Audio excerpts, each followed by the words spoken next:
All right, this is a micro update of beta testing, and I mean, I've been beta testing this format for a while, but micro updating is meant to just be as if I was writing it as a small post on the whiteboard, just to get something conveyed. And then a series of those comes together into something that runs in like the AFK playlist. It gets turned into a stream that's going to be a 12 to 24 hour kind of a program, like schedule for the program. So this is what it is. Protective speech is an action of expressing your voluntary decision. Like you have made a choice and you are acting it out. So protective speech is that action. It's the conveyance, the expression of your action that tells the truth. And so there's a wide variety and form of how you would use protective speech and in what way, like what kind of behavior you would be able to use protective speech in response to. There's just quite a few different ways that people can act like fascists. They can do a violence when basically the common sense rule here that protective speech kind of starts with is that we will have to use force 0 times if we act our truth out correctly. None of us will have to use force on any of us. And so protective speech is the expression of that. I'm so against having to use force in the situation that is getting pushed in that direction by an aggressor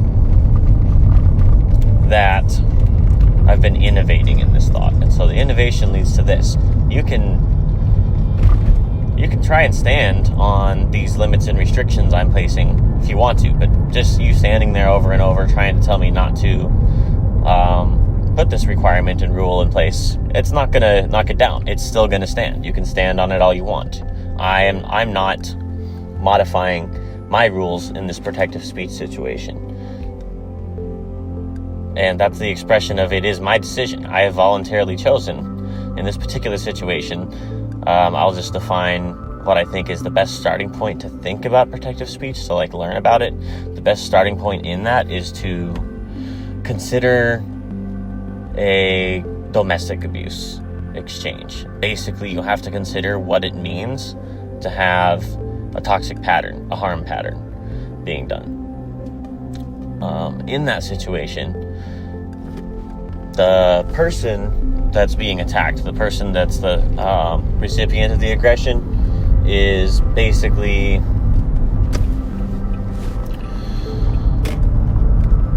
having to witness someone they care about getting hurt again and again.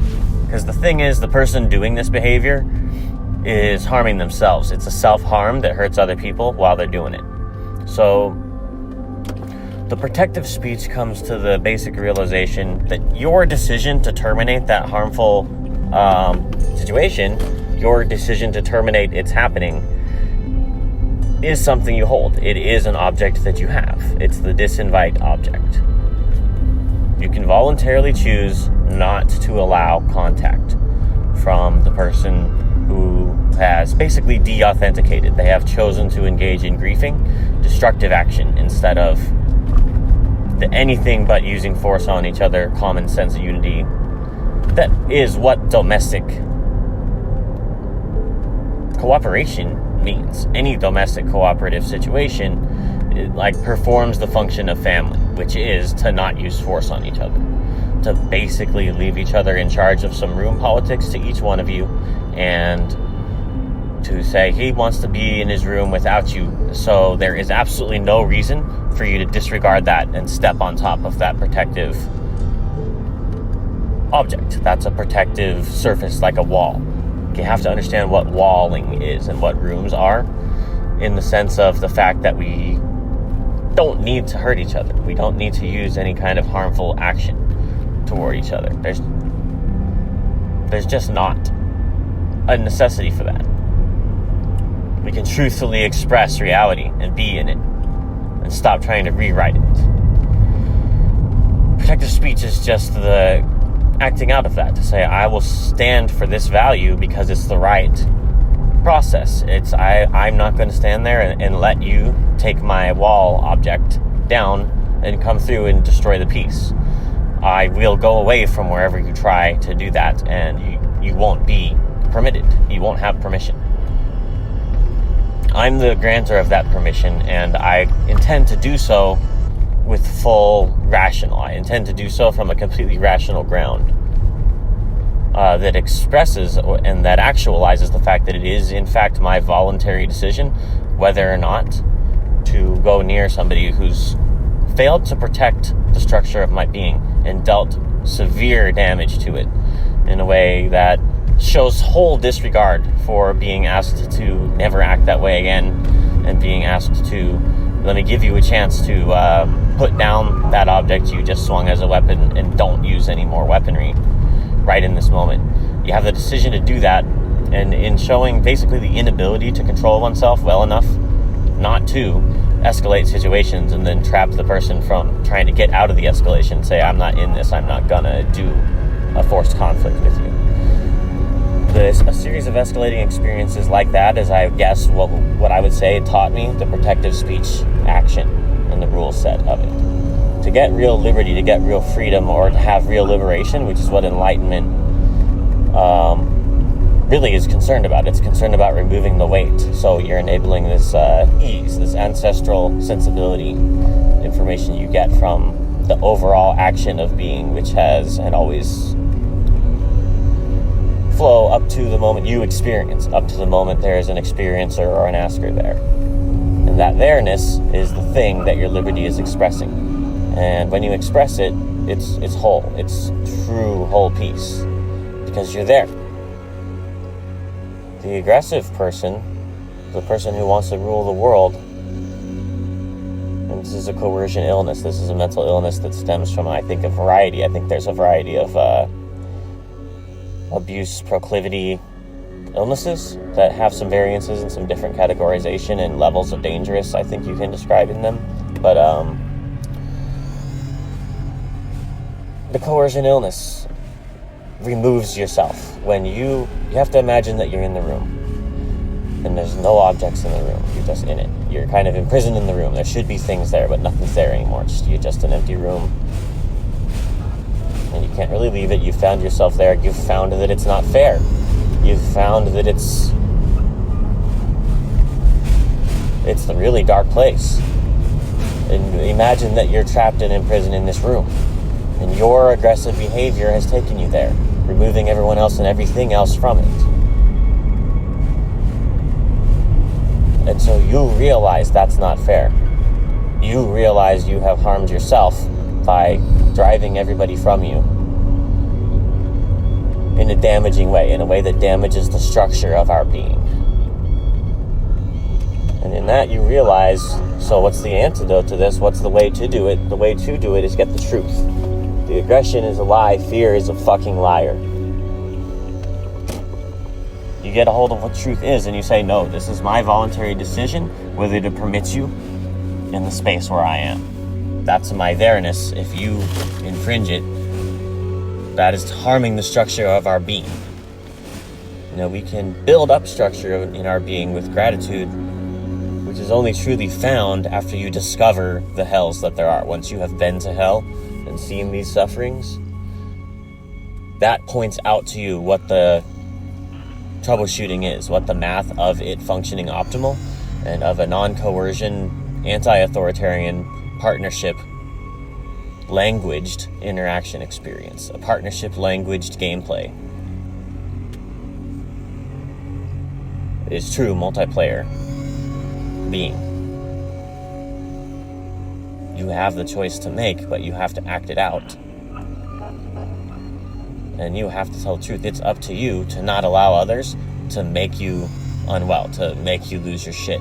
It is up to you to tell them what the problem is, and when they try to propose troubleshooting or dismissals of it, it is your responsibility to say, it's my responsibility to tell you that that's incorrect. I've been there. I've gathered all the information on this experience and on the harm to the structure of everyone's being, and I have ascertained how to use the architecture of protective speech to change to terminate the harmful pattern, change it into a pattern that has been protected, that has been brought to the there-ness for the function of a baseline domestic cooperation. Any kind of interaction between any of us, in order to behold and express, to tell each other who we are, and to do the best to remove what's in each other's way. We have the power to do this. We do not have to be what's in each other's way. And we can be engaged in a multiplayer, ongoing flow, a multiplayer meta-communication. And it's powered by the impact of our actions, of our decisions. It's impact commerce. The things each of us would do without having to get paid money to do it. Those actions that show us the essential truth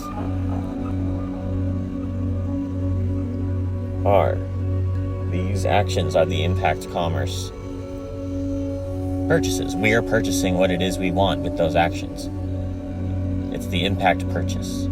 You're choosing to make the impact that you're choosing. And if we do that with honest communication that is anti-authoritarian, it's anti-erasing others, it's against the behavior that pulls you into that empty room with nothing and no one because you're removing all of them with your aggression.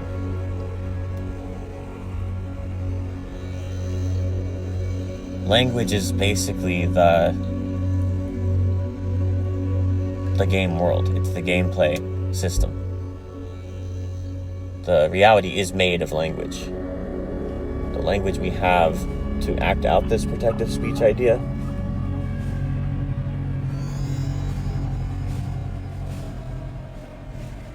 the language we use to speak protective speech, that's what you're standing on. That's the ground and the walls and the everything. It's what constitutes the sensations of your experience. The language is multi-form. It is not, we are not meaning just the words, the letter-formed words. We're talking about the language itself, the entire mechanics of all ways of signaling and conveying and figuring out what the hell I have to say so I can make you aware of it. And then if we both do that same thing, we find out what each of us had to say points out about the actual organism, the game world, the level we're in. We can learn the game this way. We cannot learn the game if we let ourselves put ourselves in each other's way. If I let others get themselves in my way, it's not acceptable. Because you don't have to. You have a choice. You have the voluntary decision to behave in the way that's going to build and remove harms and build you up and take you to a point to the optimization of what's good for you. The highest performance or feeling of experience that you can have is there at the top. You get up to the top, and then your problem is what Alan Watts says, you've got to the top, there's no more stair to climb, but you don't know how to live in the present here.